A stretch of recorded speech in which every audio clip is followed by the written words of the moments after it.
If I could offer you one gift today, something worth far more than money in the bank, it would be awareness. Not flashy success, not sudden riches, but something quieter, more powerful. The subtle clues that you're already becoming wealthy. You see, wealth is not a lottery ticket. It does not come by chance, and it rarely comes all at once. Instead, it arrives in whispers, small, consistent signs that your thinking has changed, your habits are evolving, and your results are beginning to multiply in quiet, undeniable ways. But before we explore those clues, I'd like to invite you. If you find value in ideas like this, if you're on a path of growth and personal leadership, to like this message and subscribe. Not because it's trendy, but because alignment with truth, wherever you find it, is how momentum begins. When we surround ourselves with the right words, the right people, the right reminders, we accelerate the process. That's how wealth begins, not in the world, but in the mind. So now let us begin. I've always believed that the mind, like the earth, will return whatever we plant, and in that same spirit, the journey to wealth doesn't begin with money. It begins with a shift, not an explosion, but a turning of the tide, 1 degree at a time. The first sign you are becoming wealthy is the disappearance of financial panic. You are no longer shaken when an unexpected expense arises. A car repair, a bill, a dip in your earnings. These things no longer cause emotional collapse. Why? Because deep within, you've begun to understand that money is a tool, not a master. And tools can always be sharpened. When a man stops fearing the unexpected, it is because he has begun expecting better. He has planted the right seeds, and though the harvest has not yet come, he has no doubt it is on the way. This is wealth. Another subtle sign is a growing sense of detachment from appearance. The man who is becoming wealthy stops buying things to prove he has money. He no longer needs to impress the neighbors or posture for approval. Why? Because he is playing a longer game. He is investing in assets, not distractions. He is choosing compound interest over temporary applause. You'll notice he begins to talk less and listen more. He reads more than he posts. He builds more than he brags. Because true builders understand that the real riches are quiet. The loud ones are often borrowed. And then something remarkable happens. His relationship with time changes. He stops saying, "I don't have time." He begins to protect his mornings.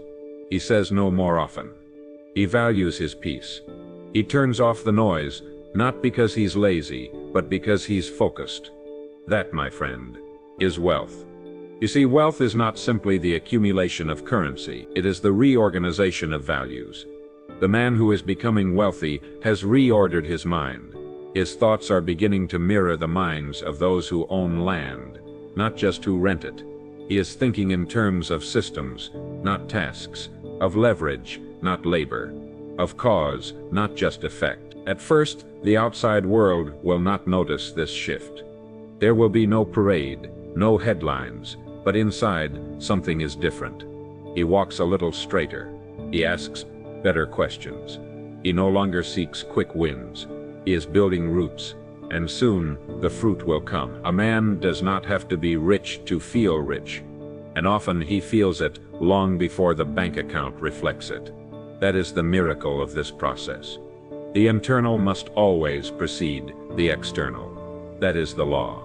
So I ask you, have you noticed these signs in your life? Have you begun to crave silence more than noise? Have you begun to observe instead of react? Have you begun to learn instead of judge? These are not accidents. These are indicators. These are signals from your future self that you are on the right path. And here's the beautiful part. Once you begin noticing these signs, they multiply, because awareness feeds momentum. And momentum, when aligned with discipline and vision, becomes unstoppable. There is no limit to what you may become.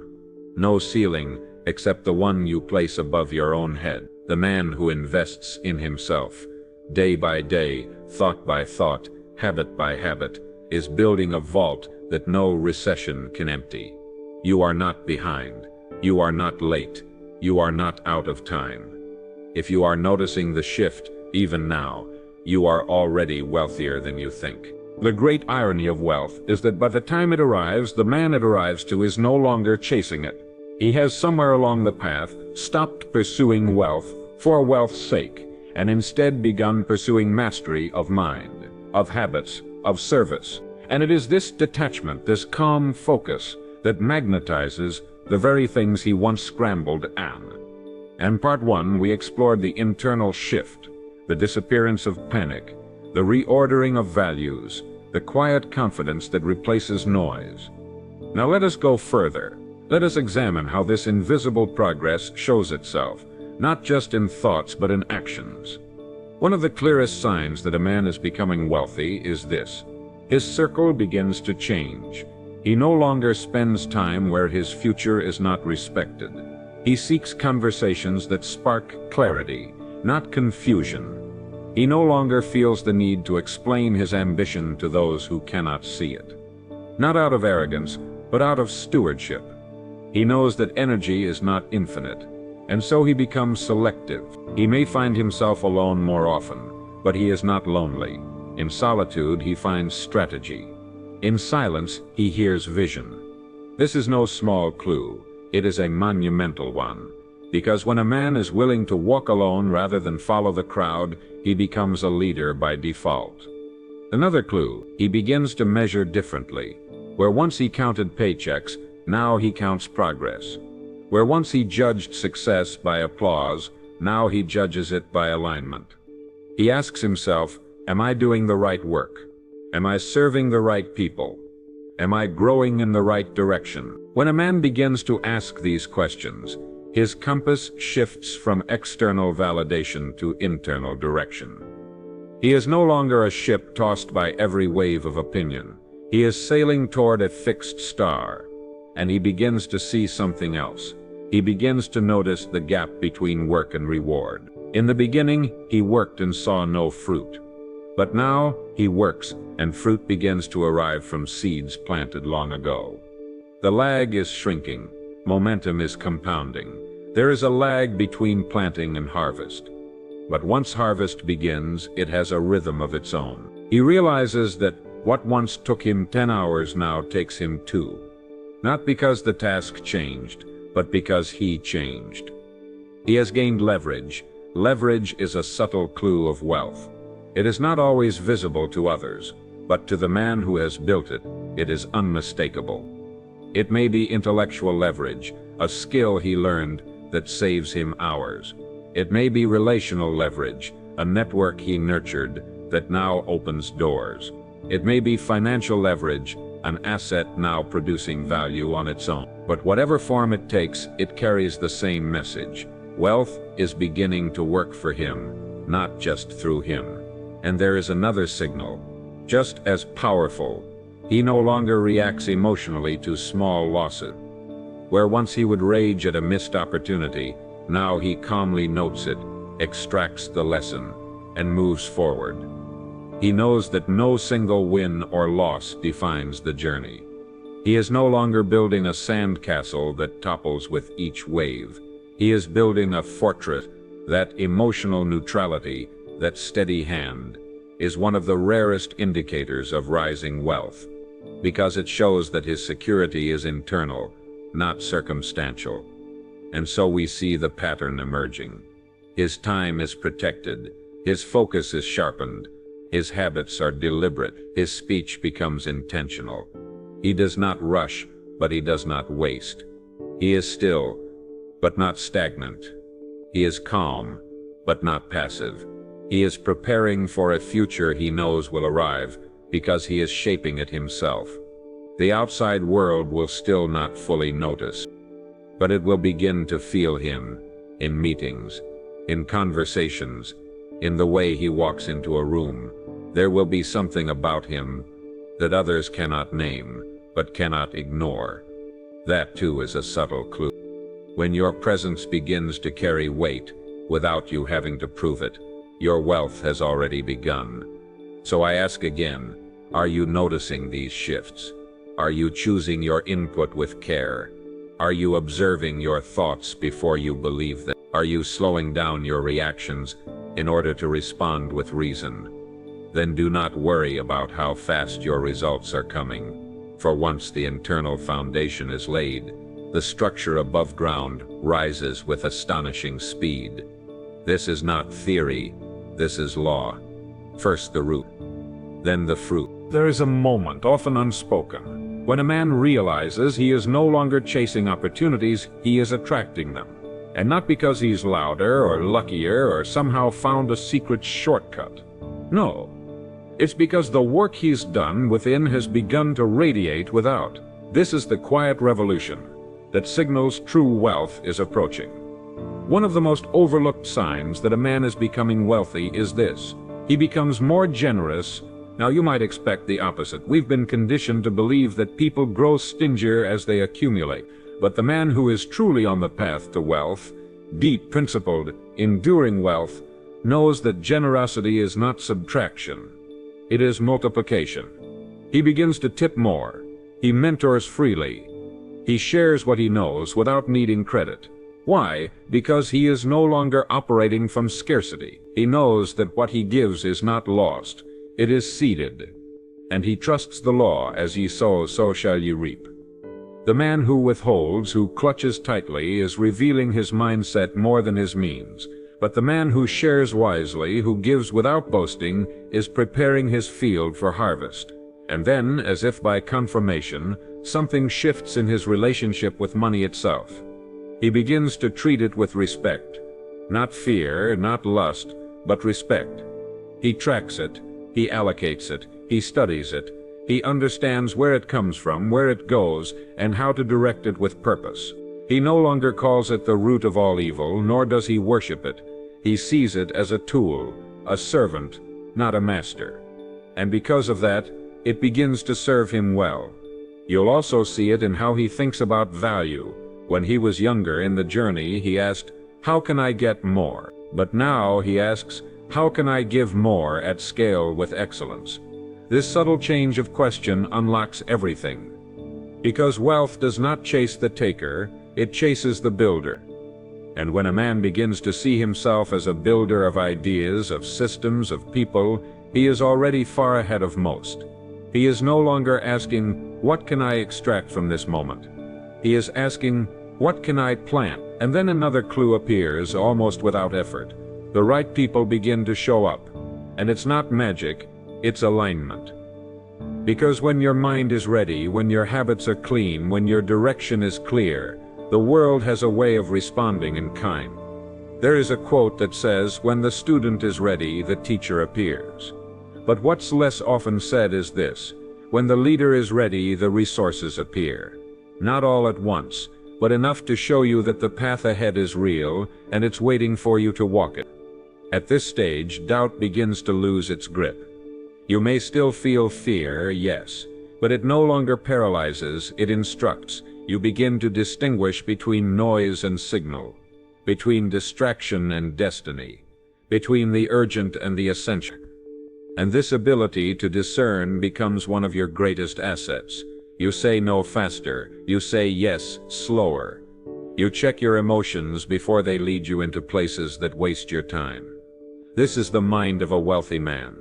Not one filled with numbers, but one organized by principle. And one of the clearest principles he adopts is this: the future belongs to the prepared. He no longer blames circumstance. He no longer waits for permission. He prepares quietly, relentlessly, with dignity, because he knows that when the moment comes, he must not rise to the occasion. He must arrive prepared. At this point, his wealth is already becoming visible. Not just in dollars, but in demeanor. His posture is steady. His eye contact is honest.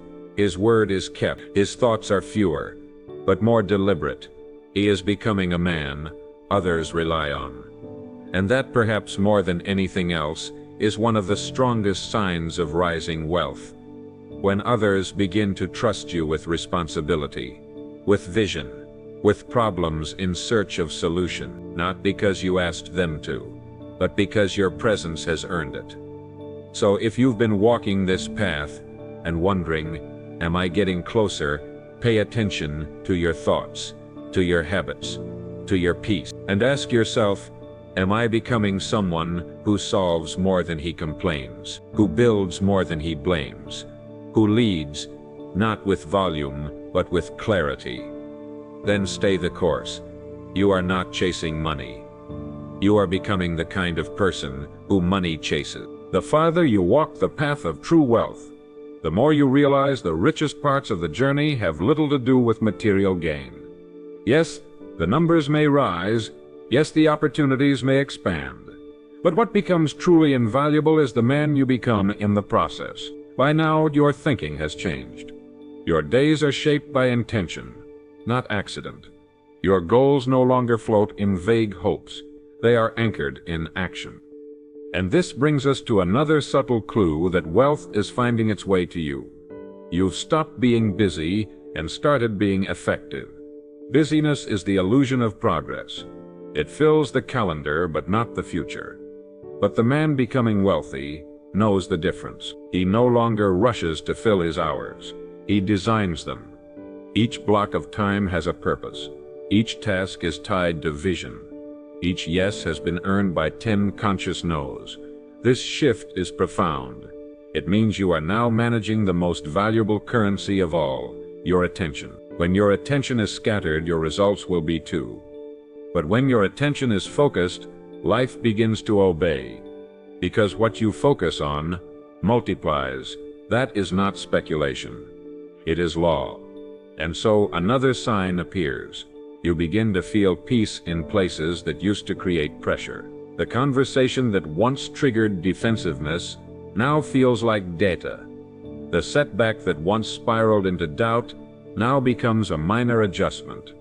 The question, what if it all fails, is met not with fear but with preparation. You are not avoiding pressure, you are mastering it.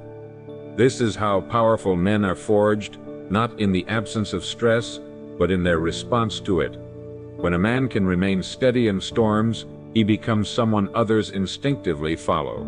He becomes a lighthouse, not a weather vane. And here lies another clue. You've stopped trying to be everything to everyone. The man on his way to wealth does not dilute himself for popularity. He knows his values. He protects his peace. He sharpens his message. And because of that, he begins to polarize not with arrogance, but with clarity. You cannot build an empire by pleasing everyone, but you can build one by serving the right ones with excellence.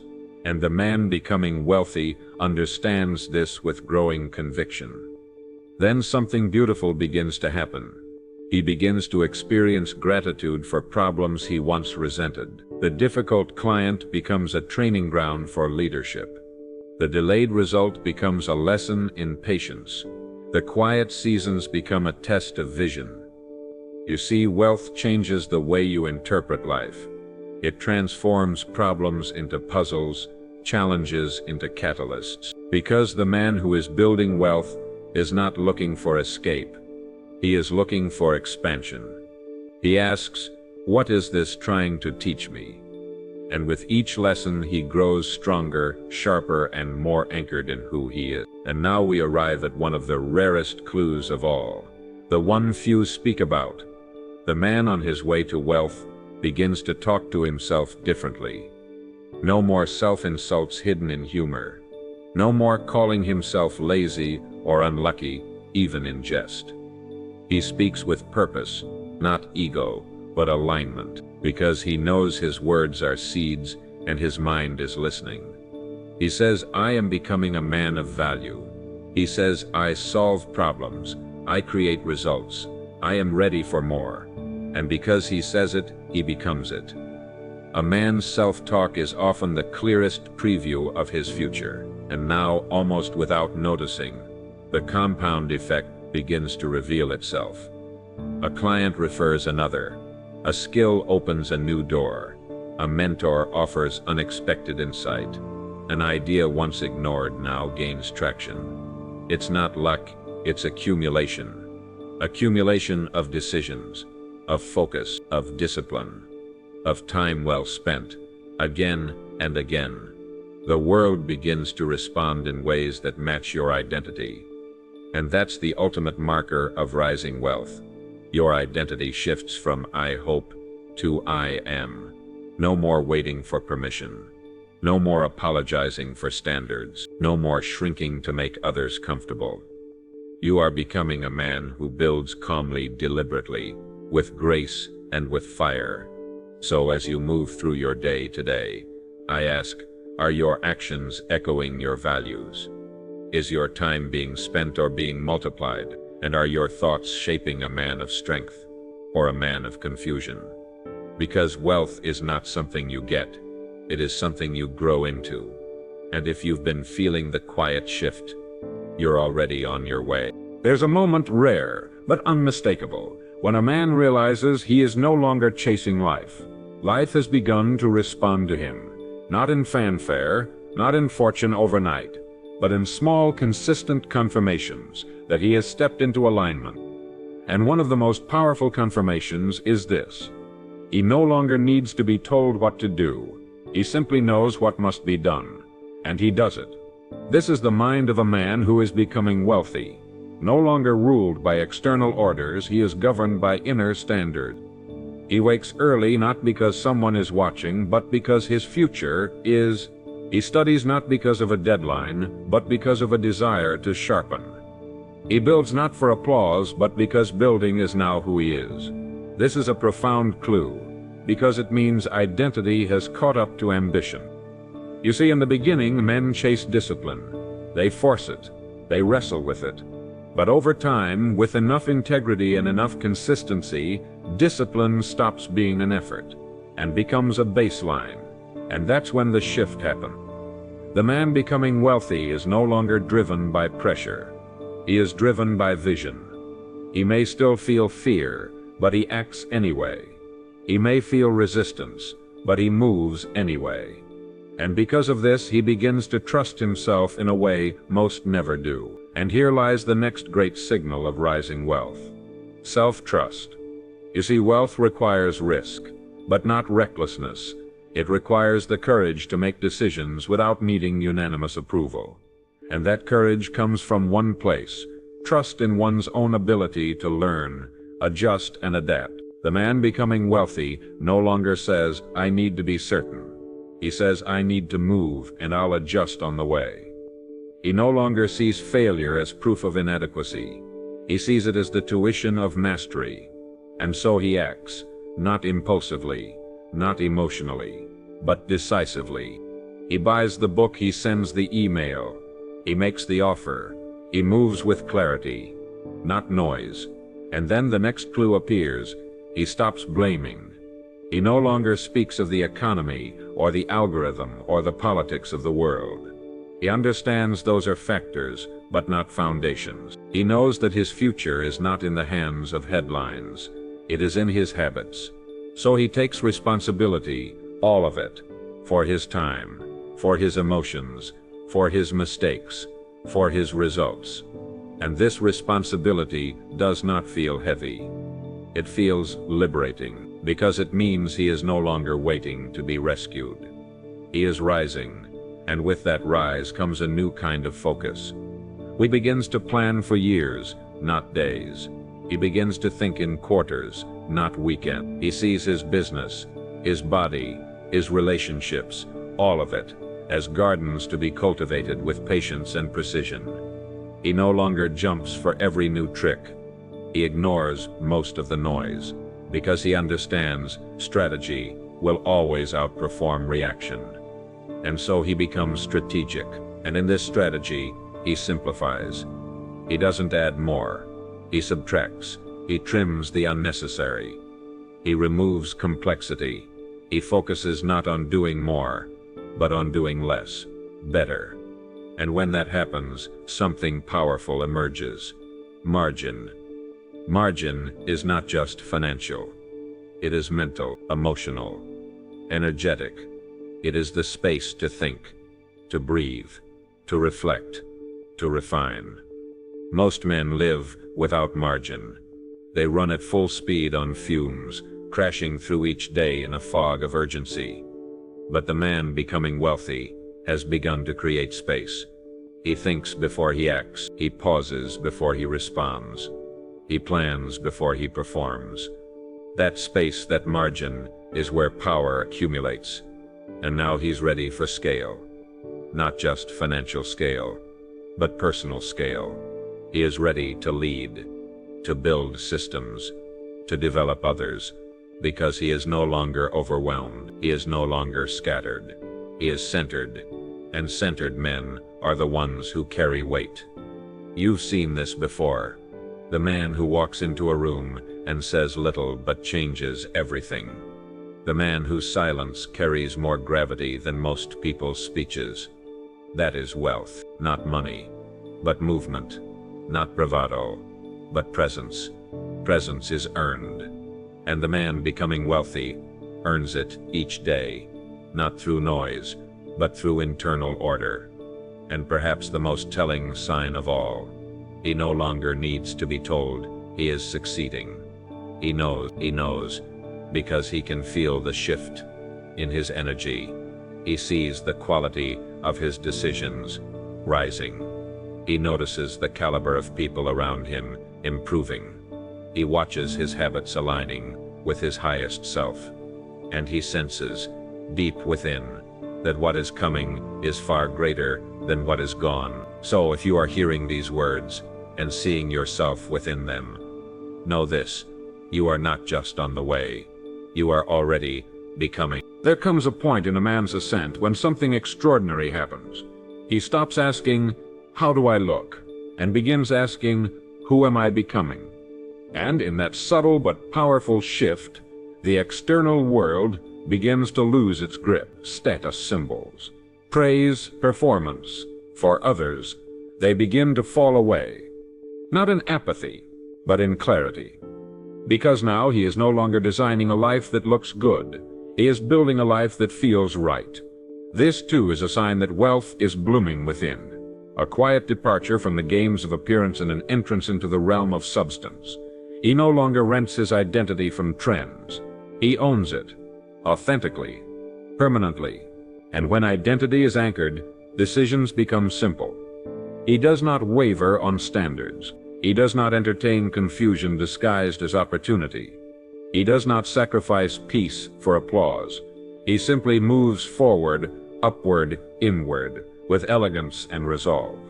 Another powerful signal begins to emerge in his surroundings. Order, where once there was clutter, now there is simplicity. The space he works in, the way he dresses, the structure of his day. It's not sterile, it's clear, because he understands that chaos in the external world reflects chaos within. And so he brings his environment into alignment with his mission. He understands that the world outside him is an echo of the world within him. You'll also notice his speech has changed. It is cleaner now, fewer fillers, fewer complaints. No more idle gossip, no more sarcasm aimed inward, because he knows that words are not decoration, they are declarations. They build or they break. And he has chosen to build. He does not speak of being broke, even jokingly. He does not say someday when he means never. He does not say I can't, unless it's followed by yet. Every word now flows from identity. Every phrase points toward purpose. Every sentence is a mirror of who he has chosen to become. And in this language shift, another evolution occurs. Relationships. The man becoming wealthy no longer entertains dynamics that drain him. He does not tolerate confusion masquerading as connection. He does not stay in environments that reward mediocrity. Why? Because the wealth he is cultivating is too important to be diluted. He seeks out those who sharpen him, conversations that challenge him, environments that elevate him. He becomes allergic to stagnation, not in anger, but in reverence for his own time. And when others sense this shift, some will misunderstand. They may say he's changed, that he's become cold or distant. But what they are really noticing is a man who has finally stepped into ownership of his life. He is no longer easy to access, because he is no longer living at the mercy of others' expectations. This is a sacred threshold. A man who once lived to please has become a man who lives to produce. And with that production, the signs of material wealth often begin to show. The numbers rise, the savings grow, the investments compound, but these are not the destination. They are reflection, markers of an inner world now aligned, focused and fertile. And so he no longer fears success. He no longer self-sabotages. He no longer believes he must choose between abundance and authenticity. He now knows he is the bridge between the two. He begins to mentor, not from superiority, but from overflow. He sees others struggling with the same patterns he once endured, and he speaks with clarity, not condemnation. Because he remembers when he doubted himself, when he questioned his worth, when he didn't know if the path would work, and now standing where he stands, he becomes proof that the path is real. And with that, a new kind of wealth emerges, legacy. He begins to think beyond himself, beyond his goals, beyond his lifetime. He asks, what am I building that will last when I'm gone? This is not a question of ego. It is a question of stewardship, because the man who has mastered himself begins to realize that the highest form of wealth is not what you collect, but what you contribute. And so his work deepens, his motives purify, his discipline hardens, and yet his spirit softens. Because the man who has seen how hard the road can be learns to walk it with compassion. He no longer sees others as competition.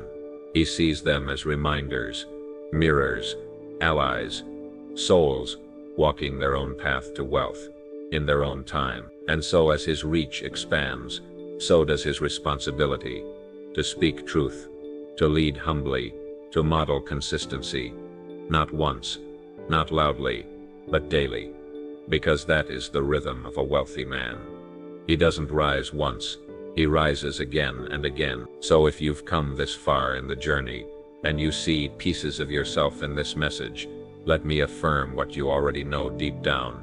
You're not waiting for wealth to come to you. You're already becoming the kind of person who carries it well. A man does not stumble into greatness.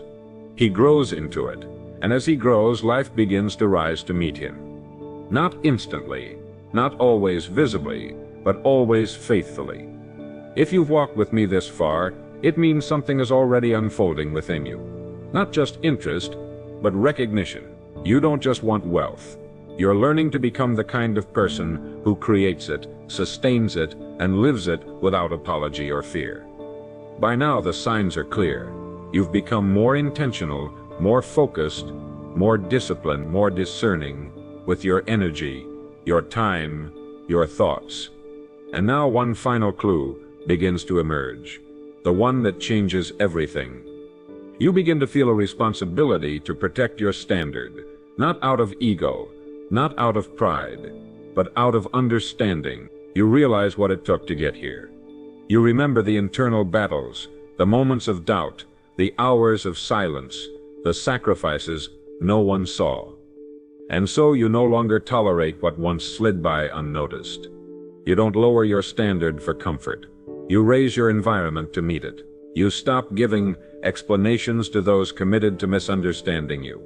You stop shrinking to make others feel comfortable.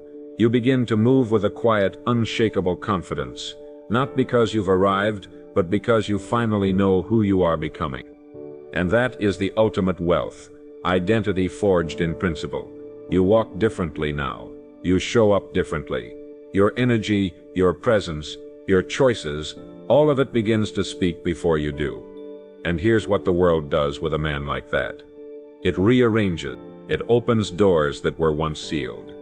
It sends the right people, the right conversations, the right opportunities, because you have earned them with every silent discipline, every early morning, every late night spent working when no one was watching.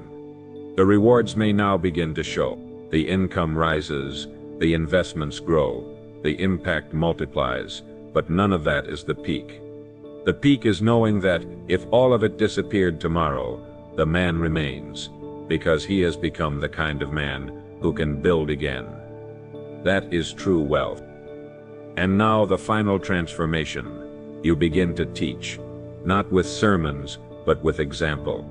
Not with noise, but with consistency. Not to impress, but to empower.